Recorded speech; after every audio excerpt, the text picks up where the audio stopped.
월요일 출근길 많은 관심이 쏠린 소식, 지금 이 뉴스로 확인해 볼까요? 5월이면 종합소득세 신고를 해야 하죠. 직전 연도에 근무한 적 없는 회사의 소득이 잡히는 경우가 종종 있다는데요. 일을 안 했으니 소득도 없는데 세금을 내라고 하니까 황당할 수밖에 없죠. 자, 이런 경우에는 어떻게 해야 할까요? 먼저 신고를 잘못한 기업에 직접 정정을 요구하는 방법이 있습니다. 지급 내역을 보면 지급처에 회사 이름이 있으니까요. 여기에 전화를 해서 정정을 요구하면 되고요. 기업에 연락이 어려운 경우 국세청으로 직접 신고할 수도 있는데요. 해당 사업장에서 일을 하지 않았으니까 원천 신고 내역을 삭제해달라고 하는 겁니다. 국세청 홈페이지 홈택스에서 본인 소득 내역 확인 및 정정으로 들어가면 직접 신청할 수 있습니다. 자, 이 뉴스에 세금을 먼저 뜯어가고선 증명은 국민이 알아서 해야 한다는 비판이 많았고요. 또 이런 회사 이후 처벌은 없냐면서 답답한 마음을 토로하기도 했습니다. 이어서 댓글이 많이 달린 뉴스도 보죠. 전공의들이 집단 사직에 나선 지 어느덧 3개월에 접어들었는데요. 끝이 보이지 않는 의료 공백 사태, 정부가 내놓은 땜질식 처방에 대해서 많은 비판이 이어지고 있습니다. 먼저 정부 대책부터 볼까요? 주로 다른 일손을 빌려오는 방식의 한시적 대책이 많았는데요. 진료를 보조하는 PA 간호사들의 업무를 진료 지원으로 바꾸고 또 개원이들이 지자체장의 승인 없이 수련병원에서 진료를 볼 수 있도록 규제를 풀었습니다. 또 외국인 의사 면허를 인정하는 방안까지 나왔는데요. 단 보건의료 위기 심각 단계에만 적용한다는 단서 조항이 있다 보니 단계가 하향될 경우 이들의 처지가 어떻게 될지는 불투명합니다. 땜질식 처방이란 비판이 나오는 이유입니다. 간협도 그렇고 계속 이야기를 하고 있어요.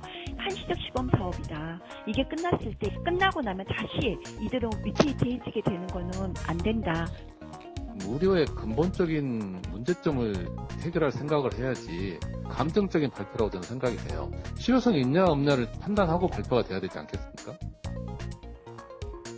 정부의 대책에 누구를 위한 의대 정원 증원이고 또 누구를 위한 의료 개혁이냐는 근본적인 물음이 많은 공감을 샀고요. 길어지는 의료 공백에 고통받는 환자들을 헤아려 달라는 호소도 이어졌습니다. 댓글이 많은 뉴스 하나 더 보죠. 이별을 통보했다가 연인에게 폭행을 당하거나 살해됐다는 소식 자주 들려오죠. 지난해에만 연인에게 살해당한 여성이 최소 49명이란 집계가 나왔는데요. 스토킹이나 가정폭력과 달리 교제폭력은 아직 관련 법령도 또 별도로 집계된 수치도 없는데요. 언론 보도 등을 바탕으로 여성단체가 분석한 수치를 보겠습니다. 지난해 연인에게 살해당한 여성이 최소 49명, 또 살인 미수에 그친 피해자도 158명에 달했습니다. 이렇게 교제 살인 사건이 잇따르고 있지만 관련 범죄에 대한 제대로 된 실태 파악도 이루어지지 않은 상황이고요. 범죄 특성상 보복 우려가 크지만 접근 금지 등 수사기관이 강하게 개입할 수 있는 법적 근거도 부족해서 입법 공백이 범죄 피해를 키우고 있다는 지적이 나옵니다.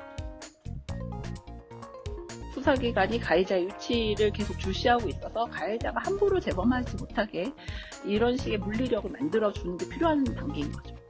개인이 스스로 해결해야 될 문제라고 보는 잘못된 인식 같은 것들이 당연히 피해자한테나 수사기관이나 이런 다른 곳에 영향을 미치니까 도움 요청하기도 쉽지는 않고. 누리꾼들은 어떤 얘기를 했을까요? 성교육과 함께 연애교육, 또 이별에 대한 교육을 해야 한다는 제언이 있었고요. 끝맺음도 중요한데 안타깝다. 또 사람 무서워서 연애를 하겠나 이런 반응도 있었습니다. 자, 마지막 뉴스 보죠. 요즘 날씨가 좋아서 한강 찾는 분들이 많은데요. 서울 한강공원에 최근 4인용 자전거가 도입되는데 아찔한 사고를 걱정하는 목소리도 높습니다. 시민들 스스로도 조심해야겠지만 서울시도 빨리 대책을 마련해야겠습니다.